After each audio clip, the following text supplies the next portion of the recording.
Welcome to the Real Estate Show on Hills TV, Abuja. I am Klachi Fwa, your host for the show. The Real Estate Show is a program that talks about everything in the real estate sector. The real estate sector accounts for approximately 60% of the world's wealth, totaling over $200 trillion US.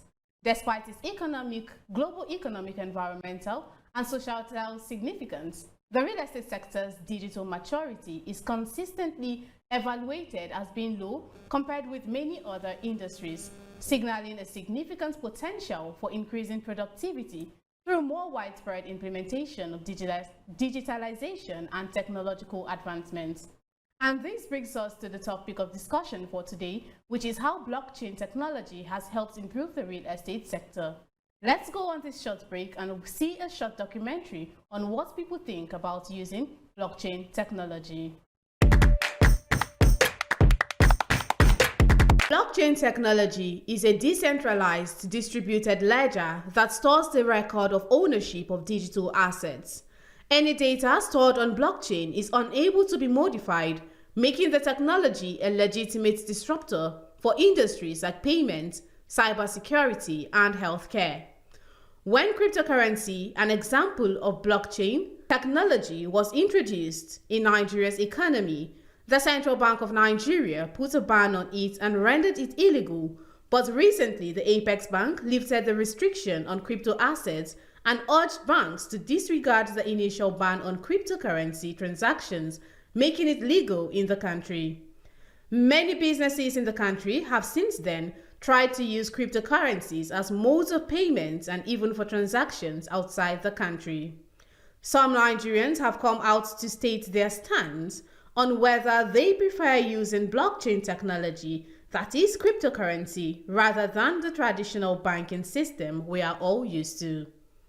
Cryptocurrency is a currency leading the world. It's not leading the country. It's a currency leading the whole world. As I'm talking to you, I'm sitting down here. A robot is working for me in my crypto. I don't know whether you understand. Why are you saving your money? I can put my money in the bank for 1 year. If I put 1 million naira, they will not add anything. But in crypto, if you add it here today, in the next 1 month, they will tell you how much you have. The best advice, any money you have, channel it to cryptocurrency. I prefer crypto transaction to normal traditional banking system because it is fast and reliable and it does not need a third party to perform a transaction. This is because any transaction that is being carried out in the crypto space will take 1 minute for it to be completed. So in cryptocurrency, like I think it's safer than all this local transaction. The crypto is safer. It's nice. It's a good deal. To say the fact, saving crypto, you have more money, you have more interest. In short, you can make millions in a day, depending on what you are investing and what you are earning at the end of the day. Blockchain technology continues to infiltrate diverse industries, opening up new opportunities for businesses. With blockchain, banks and financial institutions can quickly verify clients' identities, speed up global transactions exchange, and better protect their data.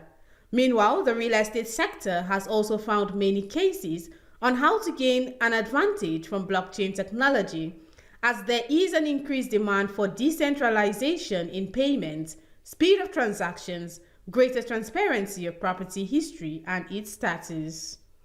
Klachi Fwa, Hills TV, Abuja. Welcome back from that break. Technology has really impacted the real estate sector in many ways, but today I will be focusing on the financial aspects of real estate using blockchain to make payments for properties. With me in the studio is Charles Akpan, who is a blockchain technology expert. Welcome, Charles. How does it feel to be in the studio today? Well, it's a privilege to be here. Looking forward to sharing my knowledge on the blockchain. All right, welcome. Thank you. All right, when we talk about blockchain, what does it entail? Yeah, so basically a blockchain is a digital ledger, right? So we know about, okay, for example, a spreadsheet, right? So it's a spreadsheet where different data are being written down or being taken. So basically, what actually separates this particular spreadsheet or ledger from normal ones that we know is the fact that the blockchain is decentralized, and of course, the data that's been taken down is immutable. Immutable in the sense that whenever it's taken down or whenever a transaction is being entered onto the spreadsheet, it cannot be changed. And also, we have the fact that it is decentralized, being that, giving an example with our normal traditional systems where the banks are in control of the spreadsheets of transactions. Here on the blockchain, we have different persons in charge of it, right? So it's not just one person seeing the data being taken down, right? And of course, we have security being one of the selling points for the blockchain, right? So when it comes to the blockchain, you can be rest assured that there's no scams or there's no security issues concerned. All right. Okay. Still talking of blockchain. You talked about decentralized. Can you like emphasize on that? What does it mean to be decentralized, for blockchain to be decentralized? So basically, we know we live in a centralized system, right? That's why we have central banks. They are the ones in charge of the financial system of Nigeria, for instance, right? So this centralized entity now is the one taking charge or is in control of all the data that concerns transactions, right? So we have different banks that report to the central bank at the end of the day, right? So they get to see everything that you do as an individual, right? And this it's really a concern. Why? Because a centralized entity can do whatever they want to do, and you wouldn't perhaps know about it, right? But when it comes to decentralization or the blockchain, right, we have different entities, not just one person in charge of the data, right? For every data to be taken down, we must have what they call a consensus, right? So let me explain how the blockchain works. It's basically should I say, a conglomerate or a society of persons. They're called nodes. So these nodes are actually like computers that actually verify data before it's taken down onto the blockchain. Because any data is taken down to the blockchain is permanent. So they must make sure that the data is correct. So when everybody is in consensus or agrees for that data to be taken down, then it gets added to the blockchain, and that's how decentralized it is. Okay. So what are the types of, the different types of blockchain? I understand, there are different types. There is the storage aspect, there is the financial aspect where we talk about cryptocurrencies and the rest. So can you explain what are the types of, blockchain? So basically, there are like different types of blockchains. The ones I'll be saying, or the later ones, are going to be more technical. So I'll just narrow it down to just two. So we have the public blockchain and of course the private blockchain, right? So remember I talked about nodes, computers and all of that. The public blockchains can allow anybody, you for example, can participate in the consensus or like verifying transactions, right? You just have to have a computer that has the specifications to join the network, right? But for private networks, you have to be authorized, right? So they have cons and pros for them too. So what differentiates the public one from the private one is the fact that the private blockchains are usually faster than the public ones.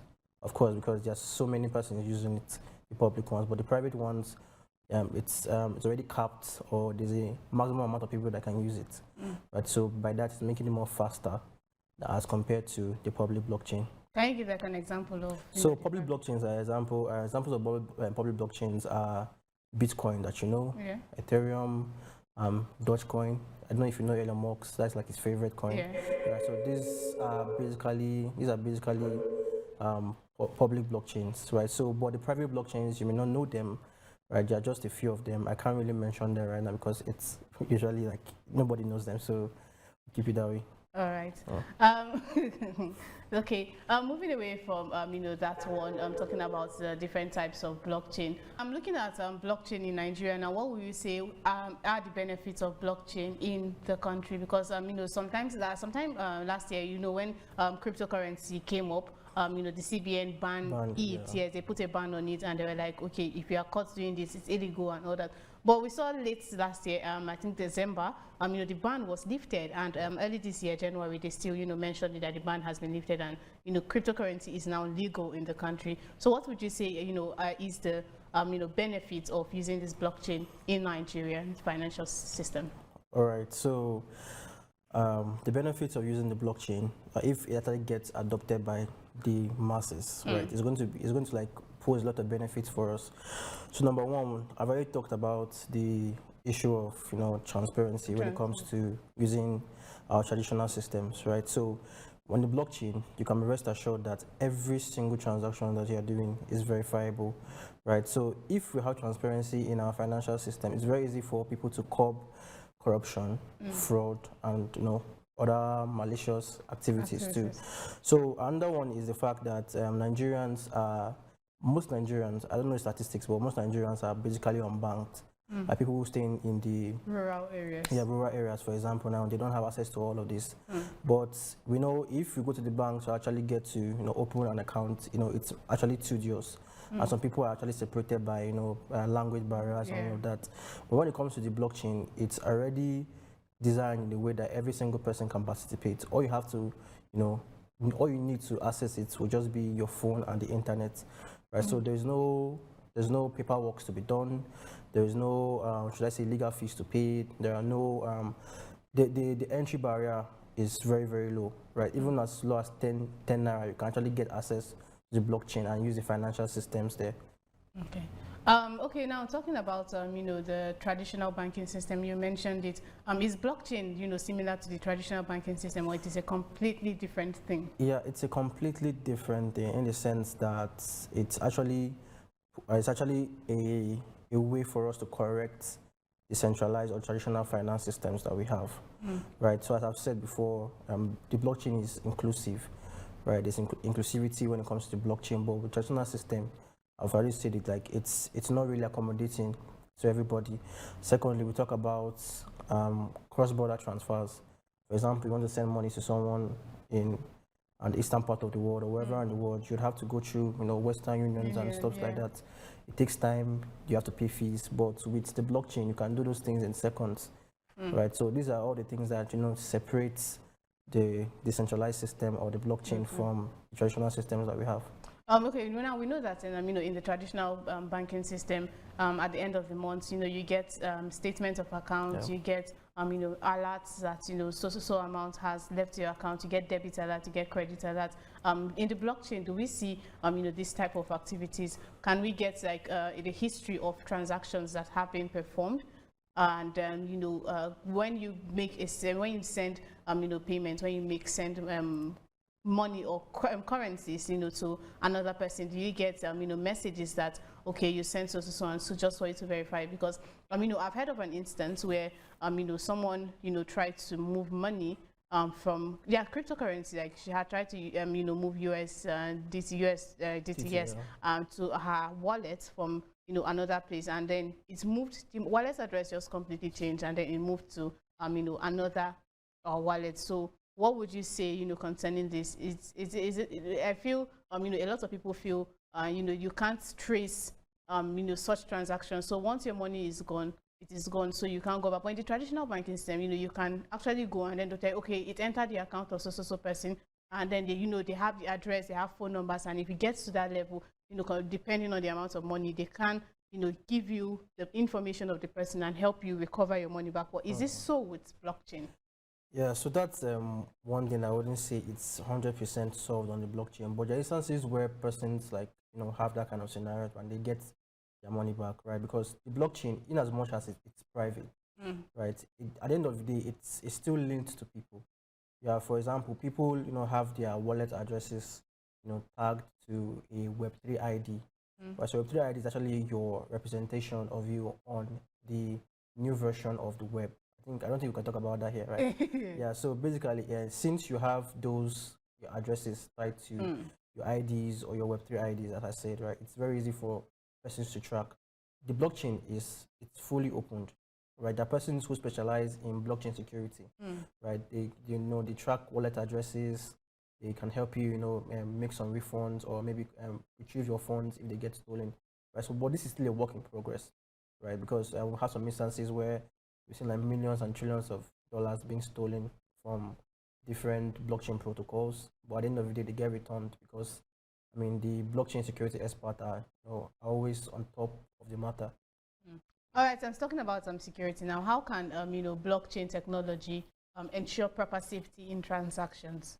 All right, so basically, the blockchain works on what they call a smart contract, right? So it's smart in a way that, so basically we have contracts, where people sign for a transaction, right? For example, you want to sell a shoe, I'll give you dollars or something like that, right? So the blockchain will ensure that at no point in time would you receive dollars without me receiving the shoe, right? So that's how security is actually security is actually sustained on the blockchain. Okay, now moving ahead, you said, talking about the safety in transactions, but then we still see cases of, fraud Fraud, yeah. still. And you said it's not traceable, but if people, if people are now trying to, use cryptocurrency, use blockchain, to launder money, because that is what is coming up now. Because I'm using traditional banks now. You can be caught easily. So now talking about this one now, what are the drawbacks of using blockchain? So there are a lot of drawbacks in using the blockchain. I believe one of the reasons why it's that way because it's immature right now. Yes, and I mean the more we grow, the more we'll be able to like cope so many issues.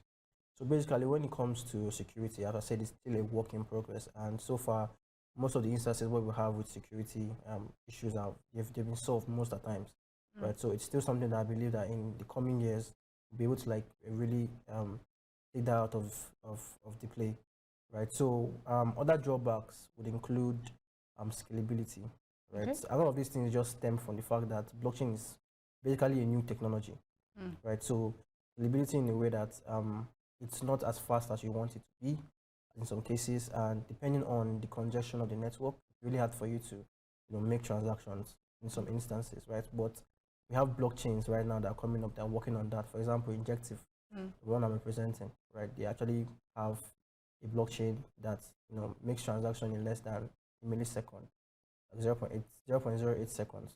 All right, so and of course it's even cheaper, right? So all of these things are being sold. That's why I say that as we go on, as we advance in this, like all of these things would become negligible, right? So another thing with blockchain, Yeah. right, is the fact that some blockchains, like we have different type of blockchains, as I said.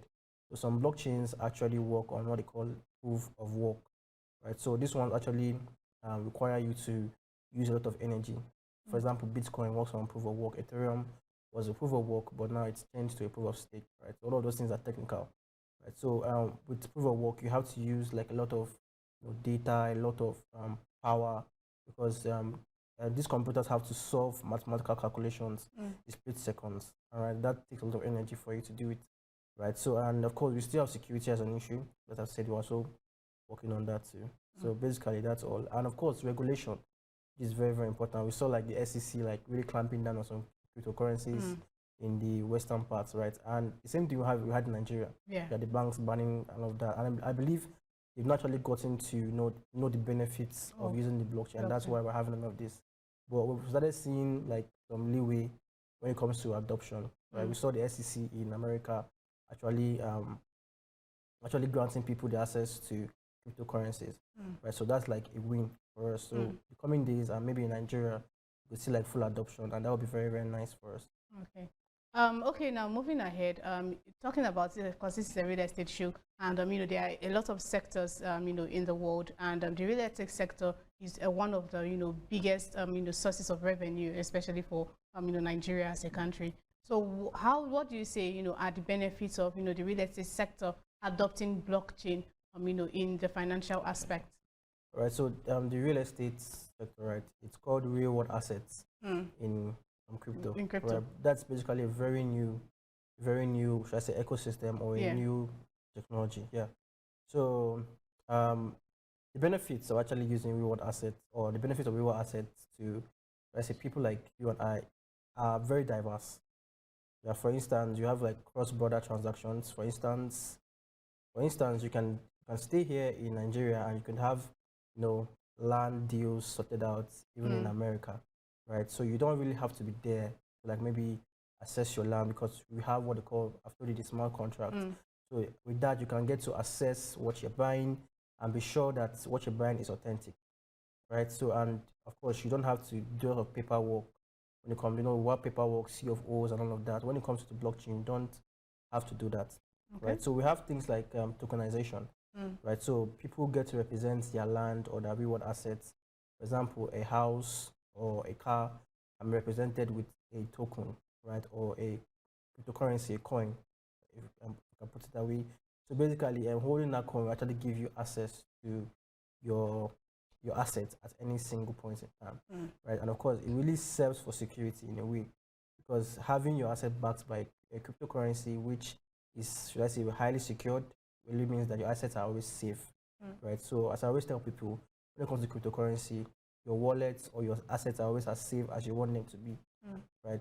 But then blockchain has not really been, fully adopted by Nigerians and, the real estate sector. But we've seen a lot of, real estate companies, adopt that and, taking payments in cryptocurrencies and all that. So what do you think is the future? How would you see the future of, the real estate sector, in the coming years using blockchain? Yeah, we're really, really optimistic about the future of real estate. Already we've had like blockchains like Injective actually taking a step towards that future, right? They've actually been able to onboard a lot of institutions, right? So people that didn't really have access to the blockchain before, now they've really started to see the benefits of actually coming to the blockchain to, perform their businesses, right? So definitely with this particular step taken by blockchains like this, definitely by the time they see things going, going the way that they want it to go, or seeing how good it's really turning out to be, like people can definitely get to buy the idea. From there we can get to see more companies adopt that technology too. All right, let's go on this short break, and when we return we will continue.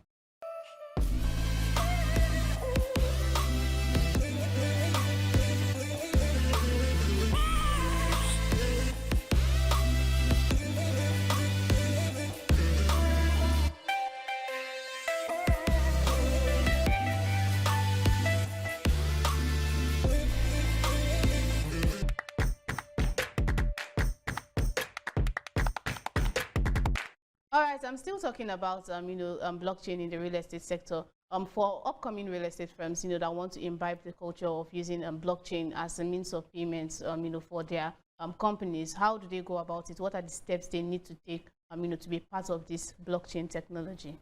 All right, basically, as I've said before, the fact that blockchain is inclusive actually means that people can access it very easily.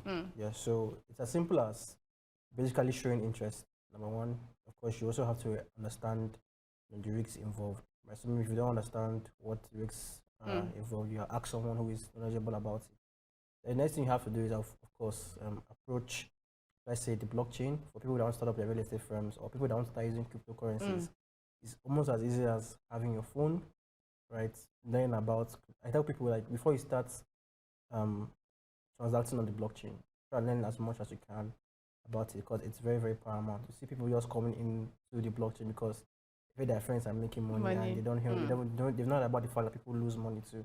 Right? So it's very important that you learn about the blockchain, especially the security aspect of it. Yeah. So after that, it's as simple as maybe getting your phone, getting your wallet. We have different types of wallets now.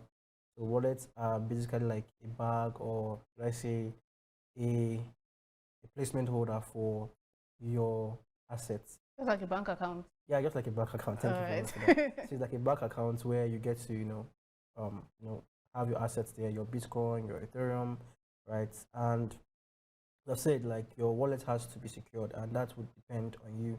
Because one thing about the blockchain is that there is nobody in charge of the security. Like, it's you against, should I say, it's you against the world. Where most people are trying to get your money, so you have to be, as smart as you want your assets to be secured. So that's why I always preach about blockchain security and always learn about it before you even start. Right. So after doing that, you can start, start transacting. As easy as having your phone and pressing send. Right. You buy your cryptocurrencies from. We have different exchanges. Some are decentralized, some are centralized. Right. I don't want to call names. Right. So basically, that's how you just get started. As easy as 1, 2, 3 or ABC. Yeah. Okay. All right, and thank you very much, Charles. Yes, thank you very much for that knowledge, and I hope you have been, able to grab one or two things, from the blockchain technology. Blockchain technology continues infiltrating diverse industries, opening up new opportunities for businesses. With blockchain, banks and financial institutions can quickly verify client identities speed up global transactions, exchange, and better protect their data. Logistics businesses can improve the transparency of their supply chains. Real estate has also found many cases on how to gain an advantage from blockchain technology, as there is an increased demand for decentralization in payments, speed of transactions, enhanced safety and fraud risk mitigation, greater transparency of property history and its status. Blockchain has a positive impact on the real estate sector in Nigeria, and the real estate in Nigeria can tap from the positive impact because the use of cryptocurrencies has become legal in the country. And this is where I will be calling it a close on the show. See you on another episode of The Real Estate Show. I am Klachi Hua. Bye for now.